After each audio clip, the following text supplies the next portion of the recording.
Welcome to Soul Elevation, guiding your ascension to new heights.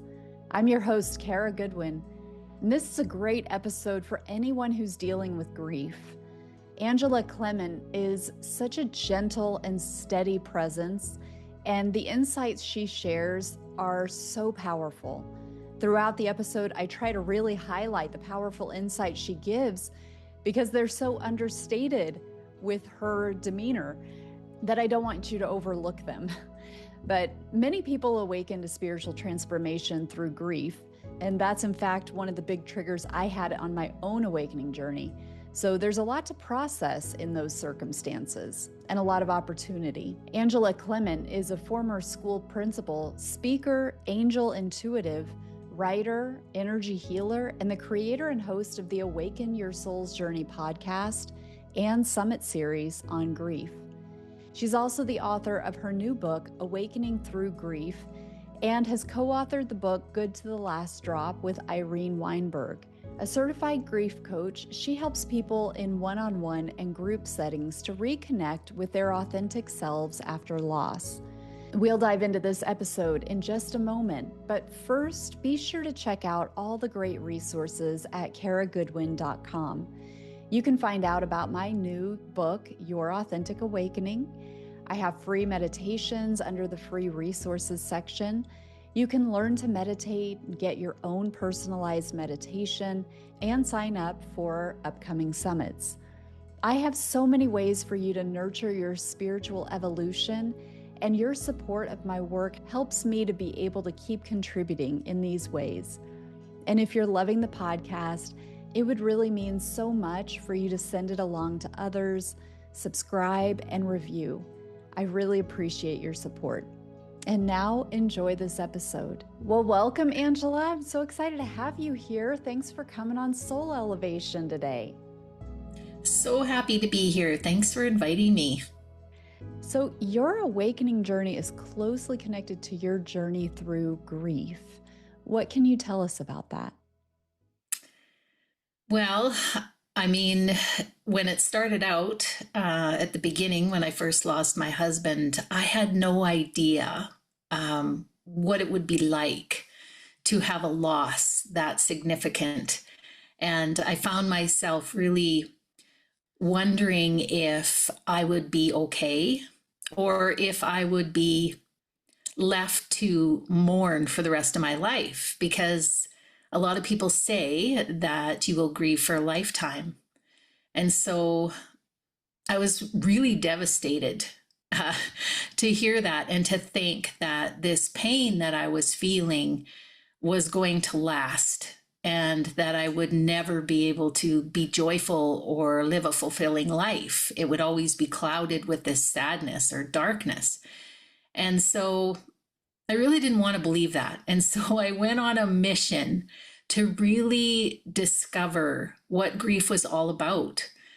And it's been a long journey, but it's been a really enlightening one. And through the experience, I have been awakening more to who I truly am and finding out more about myself and finding out that, yes, I can live a joyful and fulfilling life again. And that, no, I don't have to feel that sadness and despair forever. And so that's been my experience. So tell us about your grief, and in terms of what was the situation like. You mentioned you lost your husband. Was it expected? Was there a process where you were grieving before he passed? How did that work out for you? Or play out, I should say. How did that play out? Well, I didn't know it at the time, but yes, I was grieving before he passed because he had stage 4 colon cancer. He was diagnosed with that in January of 2021, and he passed away in October. And so for those months, the man I knew really wasn't there. He was really fighting for his life, and rightfully so. And this really changed him. And so I found myself really in a space where I was grieving a loss, But at the time, I had no idea what that was. I didn't know. I was just going through all the motions and really holding out hope that he would survive. And I was doing all the things I knew to do. I dabbled in energy healing. So I was taking courses and I was working with him, and I had other energy healers working with him. And I just really, of course, wanted him to live. And yet there was this fear and anxiety around what would happen if he did pass away, and how would I be able to handle that? And I couldn't even imagine it. I really couldn't at the time. And so when it actually did happen, there were all kinds of emotions that came forward, not just, the loss and missing him, but also there were feelings of relief because he wasn't suffering anymore, and guilt because I'm still here and he's gone, and just so many emotions to deal with. And I'm finding out that, after visiting with a lot of people who have gone through this, that all of these things are very normal. But at the time, I didn't know that. Yeah. Well, thank you for sharing that. As your relationship has changed with you being here and him being there over the last 3.5 years, have you felt that your connection with him has remained? Oh, absolutely. Yes. And it was interesting. Just a bit before he passed away, I was sitting and meditating alongside him. And I remember a connection that felt like it was going to God or to the universe or somewhere. And it was going up, through my back, through my head, into the sky. And I felt like I was connecting with him somehow. It was the weirdest feeling. And somehow intuitively, I knew that that connection was going to remain. Even if he left, we were still going to have that. And so when he did pass away, I would often meditate and reconnect with him in that way. So I could feel his essence and I could feel his energy. And I know through experience and through many of the synchronicities that have happened, and actually hearing his voice on occasion, that he is very much here with me. And we had made a pact, the two of us, that if he got better, we were going to travel across Canada. He always wanted to do this. He wanted to take a motor home and go across Canada, and we were going to help people. We were going to tell them about energy healing, and, well, at least I was. And we were going to, spread the word about the powers of that energy, and that we have more power than we think. And so I feel like we're doing that now, but just not in the way that we thought. That through the podcast, through the summits, through all the work that I do, I feel like he's always here, and he's always bringing me to people like you to meet and collaborate with and to work with.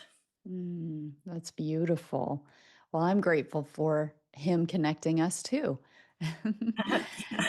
So tell us about how you perceive grief, not as something to be endured, but a pathway to transformation.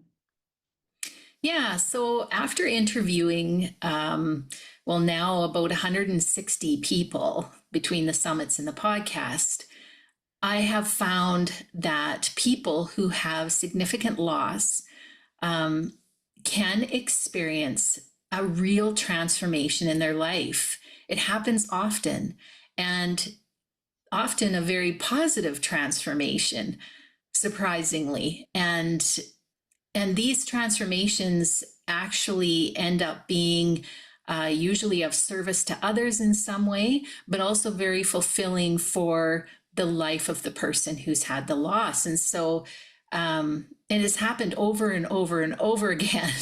Obviously, there's story after story after story. And so really what I'm trying to do is give hope and inspiration to people who have had a loss, to know that it is you can get through it, and that there is hope to be able to live a really happy and fulfilling life again, even after some really significant losses. I've interviewed people that have had multiple losses, losses of children, spouse, multiple family members, just so many. And all of them have been able to come through that and take on a new perspective on life and themselves and what's really important, I think. That's so beautiful. I love that observation that you've dealt with so many people who have been through grief, that you can see that commonality with it. I know I shared on your podcast that my spiritual journey kicked off in conjunction with a lot of loss in my life, and one of those was the death of my sister-in-law who took her life, and that was so difficult. It's still difficult 9 years later. Um, but I noticed with all of us who were going through this, her mom and her partner at the time, and all of these things, that was kind of a common theme right away, was like, well, I want to help other people who are dealing with suicide, because it's so it just shifts you into this place, and you want, I mean, well, everybody deals with it differently, but that seems to be one of those kind of like, you feel so helpless, and that's one of the outlets of like, I don't even know what to do with this, but if I can help somebody else, like, can this be helpful? Can Mhm. I use this as like, can somebody benefit from this experience that I'm having? And so, I mean, what a beautiful way for people to help to transmute that pain that we're going through. Mm-hmm. Yeah, and it Mm. doesn't have to be, a podcast or, uh, Right. it doesn't have to be anything really, just um, embodying, I think, what that person was. For Blaine and I was the introvert, he was the extrovert. He was the one that was social. He went out and visited with people in the restaurant that he didn't know and asked them about their lives. And I was always so curious about it. And I was fascinated of how brave he was, because I wouldn't, strike up a conversation with strangers. That really wasn't my thing. But I find myself doing that now. Mm. And I feel the joy that he felt when he did that. I seem to have come to an understanding about how he loved that and the importance of telling your story in healing and in life and in sharing with others. And so it's as simple as that. If you can tell your story even once to somebody else and help them with that, that's huge. Yeah. Well, I'd say it's common to feel that you're moving through life with like a big, thick cloak over you when you're really in the throes of grief. What can you share with listeners about how they might be able to lighten their load if they're in that place in their life? Yeah, there's a few things, and everybody approaches this a little bit differently. But I find that connection in nature is huge. And if you can get yourself out to some water, to some trees, into a park, smell some flowers, there is something about that connection, even with the plants in your house. It's just like there's something about the connection to nature and to others that is very comforting in that time, and refreshing, and we get our rejuvenation from the earth. And so if we're outside and we're with the trees and we're in the grass, we're grounding our energy, and it's helping us get nourishment that way. And so that's one. But also we have to be able to express what we're feeling. And I found myself, as an example, I would be really tough about things, right? I would be like, okay, I'm going to get through this. I'm just going to get really busy. I'm just going to do a lot of stuff and I'm going to power through this and I'll be fine kind of thing. Mm-hmm. And you can only do that for so long. And then there comes a time where the tsunami starts to form and you can't hold it. The emotion has to come out in some way, and it's going to come out in anger or fits of crying or however it comes. And what I found is that allowing myself time to release that, taking the time to actually sit in stillness and quiet and allowing those emotions to come up, even if I had to play some music and allow myself to relax enough to let those emotions come up, I would give myself a time, to journal or cry or paint or do whatever I could do to release that.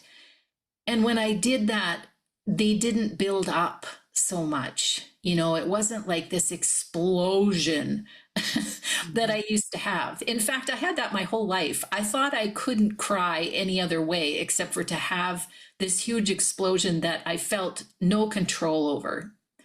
And I realized afterwards that's because I was always stuffing. I was stuffing the emotions, always. And once I realized I needed to have an outlet to release those, and I needed to make time to do that, I learned how to manage it. And it's not quite as overcoming as it was. That is so wise. And I'm so grateful that you share that importance of just processing it and not letting it build up. I mean, I had not really thought about that in terms of myself until you were expressing it with yourself. But I think my experience has been really similar. I felt for a long time that I just wasn't a crier. And Mhm. but then I would get into these situations where, it would be embarrassing because I just like would burst into tears, and, there would be some sort of trigger to it happening, but it was so uncontrollable. And now I feel like I cry a lot more frequently and more easily. And it's not always out of sadness. There are beautiful things that make me cry, but I get moved to tears easily. And I don't feel ashamed when something upsets me that isn't pleasant and I cry. Um, but I now understand the importance of letting that move through. But as an energy practitioner, do you have more that you can share on why it's so important to process? You've touched on it, but I wonder if you can come at it a little bit just from the energy healing side. Yeah. So for us to be healthy, our energy needs to move. It can't remain stagnant.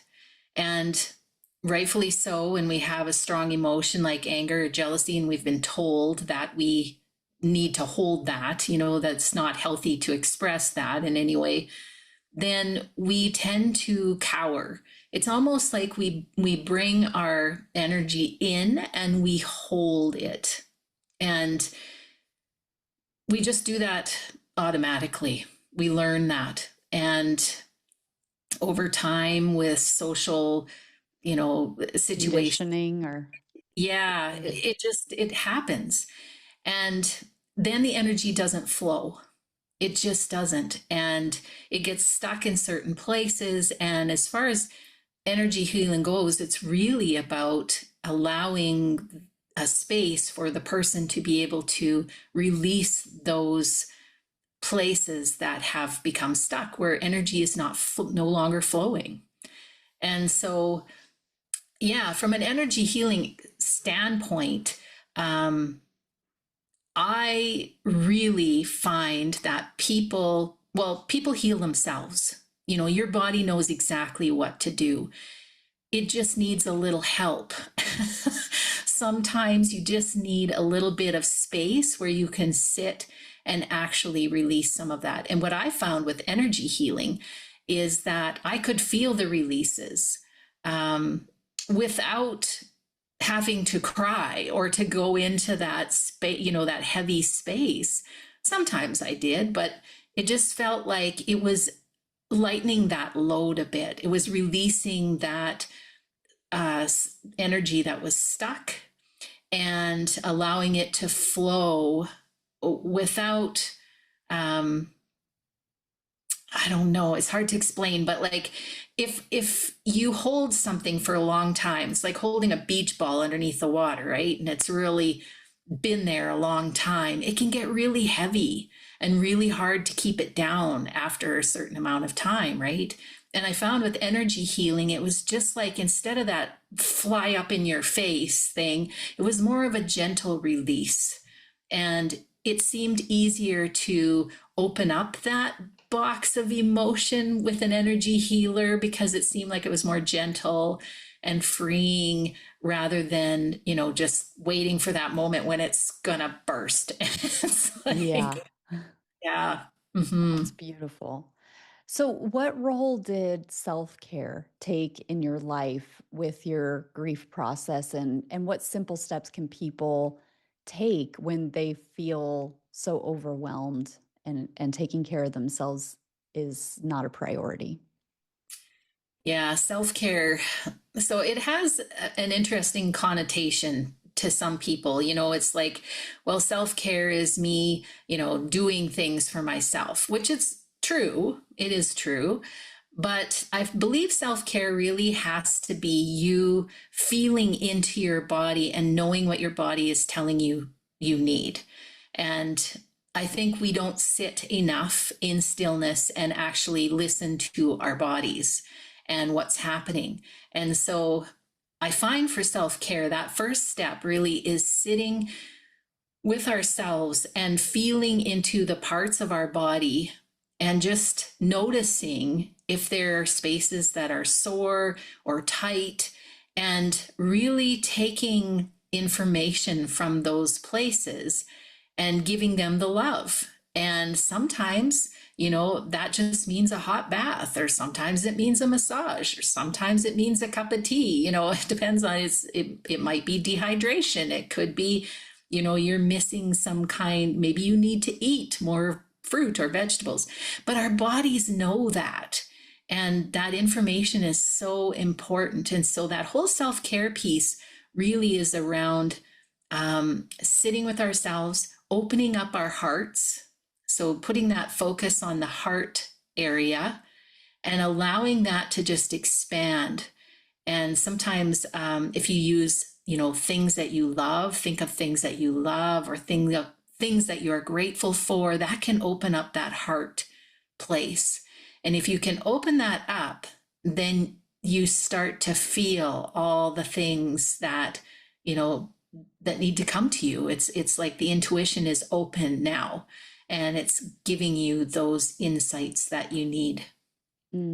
That's so beautiful and really powerful. You're saying like very powerful things, and you're saying them so casually that I want to reemphasize for listeners. Like, I know it sounds simple, but it's really powerful. And I mean, one of the things that you touched on too a little bit earlier in the conversation is the prioritization of ourselves, because you were sharing that you got to a point where it was like you just kept doing, it was just like I just will keep myself busy.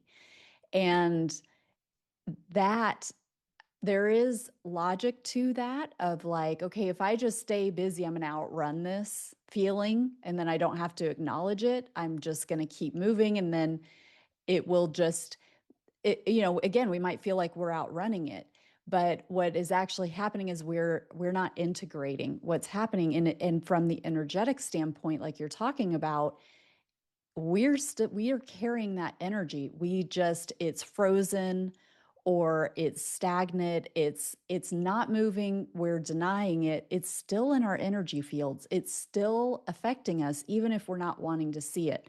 So these simple things that you're talking about, where it's like, if you just, I mean, just having a cup of tea and letting yourself just be there and feel what's rising, get into the heart. And if you don't feel great, if you are mourning and you're grieving and it doesn't feel good, that's okay. It's okay to have a cup of tea and just feel what is rising up, and not labeling it as I shouldn't feel this way, or I'm scared to feel this way. You will be okay. But there is so much self-care in just letting yourself be a human for a few moments, for as long as it takes to drink a cup of tea, and just let yourself be in that space. Like, just and don't judge yourself for it. And that helps to keep us healthy. Just doing that. And it sounds really simple. And when you're grieving, that can be a lot, but that is self-care. Mhm. Yeah, absolutely. Absolutely. And we know what we need. We know better than anyone what we need. If we can just calm down and breathe and just feel into it. We know. Right. It's just, we're so conditioned to look outside for the answers. We're always looking to someone else to tell us what to do or how to do it, or, what supplements we should take, or, all of that stuff. And really, and I still struggle with this sometimes, it's like going in and just taking that time and asking, what do I really need now? And just sitting in that silence and allowing that to come. It might not come in that moment, but it'll certainly come. Mm, It just, sometimes it takes some time, but it's always there. That's always there for you. that's so beautiful. Angela, you have such gentle and powerful wisdom and energy flowing through you. You're doing amazing work on your podcast. So, people who are listening, who are going through a grief journey, please do check out Angela's podcast, because there are amazing stories on there and wonderful resources. Tell people how they can learn more from you and about you and connect with your work. Yeah, so everything is on my website, which is healingenergy.world. And you will find there the link to my book. Actually, I have a couple of books that I've written. Co-wrote one book, Good to the Last Drop, and then also Awakening Through Grief. And that particular book is all about my journey, how I moved through the loss, how it was such a spiritual awakening, and also lots of exercises and things that I used along the way that helped me. So I share those for people to access. And then there's a support group. It's free. It happens every 10 days. Anyone can join us. We've been going for 2.5 years now. And there's a core group of people there that have been with me for that 2.5 years. And they have so much wisdom to share with all the new people that are coming in. We share with each other and support each other all the time. So it's more about sharing resources and information, and also acknowledging each other in the paths that we are on. And also, I do one-on-one. I do one-on-one group grief coaching. I do angel readings. My partner and I work together. He does messages from your loved ones, and I do the healing and coaching along with that. And so those people have found really effective and helpful. And so there's lots there. You just need to go to the website and check that out. And the Great. podcast as well. Yeah. And the podcast is Awaken Your Soul's Journey. Yes, that's right. Beautiful. Yeah. Wonderful. Well, thank you, Angela, so much for being here today. And thank you for the work that you're doing to help people to awaken to themselves. Yeah, well, thank you for having me, and thank you for the work that you're doing as well. I always love meeting people and getting on this, on our similar paths and being able to collaborate. It's amazing. So thank you. Beautiful. Thank you so much. Thank you for listening to this episode of Soul Elevation. Please take a moment to think about someone in your life who might be uplifted or have their curiosity sparked by this content, and send it on to them. Let's keep sharing high frequency, empowering content to reinforce the highest potential for humanity. I also invite you to subscribe to this content. Thank you for your support, and I'll see you for the next episode of Soul Elevation.